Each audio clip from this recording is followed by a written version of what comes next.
আজকে কথা বলবো 2025 সালের সেপ্টেম্বর ইনটেকে যারা রাশিয়াতে আসতে ইচ্ছুক তাদের জন্য কি কি করণীয় এবং কোন বিষয় তারা অ্যাভয়েড করলে ভবিষ্যতে বিপদে পড়তে পারে। সুতরাং ভিডিওটা অনেক ইনফরমেটিভ হতে চলেছে, তাই ভিডিওর প্রথম থেকে শেষ পর্যন্ত দেখার অনুরোধ রইল। শুরুতেই বলে রাখি 2025 সালের সেপ্টেম্বর ইনটেকের জন্য অ্যাপ্লিকেশন শুরু হতে চলেছে আগামী মাস থেকে, মানে মার্চ মাসের হয়তো প্রথমে বা মাস থেকে অ্যাপ্লিকেশন শুরু হবে অনেক ইউনিভার্সিটি থেকে। তাই যারা সেপ্টেম্বর ইনটেকে রাশিয়াতে আসতে ইচ্ছুক তাদের সমস্ত ডকুমেন্ট অতি দ্রুত অতি স্বল্প সময়ে রেডি করে ফেলুন। হয়তোবা আগামী মাস থেকে সেপ্টেম্বরের জন্য অ্যাপ্লিকেশন প্রসেস শুরু হবে। এবারে বলি রাশিয়াতে যারা সেপ্টেম্বর ইনটেকের জন্য আসতে চাচ্ছেন তাদের জন্য কি কি করণীয় আছে। এখন যারা শুধুমাত্র লেখাপড়ার জন্যই আসতেছেন তাদের হয়তো কিছু বলার লাগবে না, কারণ তারা যথেষ্ট রিসার্চ করেই আসবেন। মানে মনে করেন যে আপনার পর্যাপ্ত টাকা পয়সা আছে, আপনার লেখাপড়ার খরচপাতি যা কিছু আছে, এই 5টা বছরে যা খরচপাতি আছে আপনার ফ্যামিলি বহন করতে পারবে, তার হিসাব আলাদা। আর যার মনে করেন যে রাশিয়াতে এসে লেখাপড়াটাও করতে হবে এবং ফ্যামিলিকে সাপোর্ট করতে হবে, তার জন্য এই ভিডিওটা। এবার বলি সেপ্টেম্বর ইনটেকে যারা আসবেন তাদের জন্য কি কি করণীয় আছে।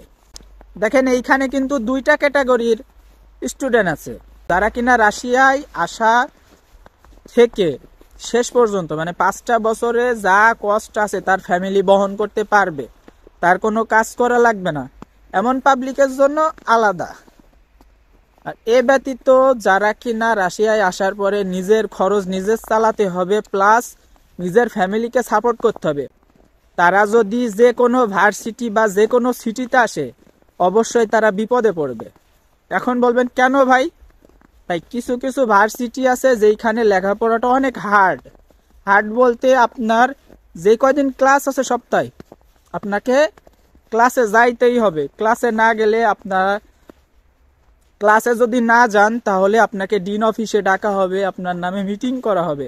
এই জন্য বলবো যাদের নিজের খরচ নিজের চালাইতে হবে এবং ফ্যামিলিকে সাপোর্ট করতে হবে তারা অবশ্যই নিজের চাহিদা মাফিক কিন্তু ভার্সিটিগুলো সিলেক্ট করবেন। দেখবেন যে এই ভার্সিটিগুলোতে সপ্তাহে যদি 2-1 দিন ক্লাস মিসও দেন তাহলে আপনাকে কোনো জবাবদিহি করা লাগবে না, এমন ভার্সিটিগুলো সিলেক্ট করবেন। রাশিয়াতে কিছু কিছু ভার্সিটি আছে যেগুলোতে আপনাকে সপ্তাহে 4 দিন ক্লাস করতে হবে। সপ্তাহে 4 দিন ক্লাস করলে দেখা যাচ্ছে ভার্সিটি থেকে আপনাকে কোনো প্রেশার ক্রিয়েট করবে না, সপ্তাহে 4 দিন ক্লাস করলে এনাফ, ঠিক আছে? তাহলে দেখা যাচ্ছে আপনি সপ্তাহে 4 দিন ক্লাস করলেন, বাকি 3 দিন আপনি কাজ করতে পারবেন, ঠিক আছে?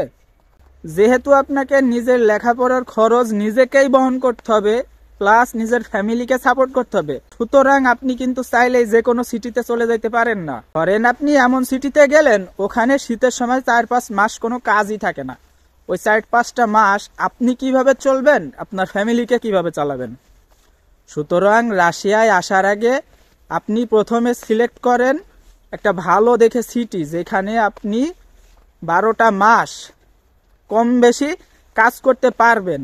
আর এমন কোনো ইউনিভার্সিটি যেখানে আপনি যদি মিনিমাম 4টা দিন ক্লাস করেন তাহলে এনাফ, ভার্সিটি থেকে আপনাকে কোনো প্রেশার দিবে না, এমন ভার্সিটি সিলেক্ট করেন। যদি আপনার রাশিয়াতে এসে নিজের থাকা খাওয়া প্লাস স্টাডি কস্ট নিজেকেই বহন করতে হয় এবং নিজের ফ্যামিলিকে সাপোর্ট করতে হয় তাহলে আপনি আপনার according city plus university select করেই কিন্তু রাশিয়াতে আসবেন, অন্যথায় আপনি ভবিষ্যতে অবশ্যই বিপদে পড়বেন।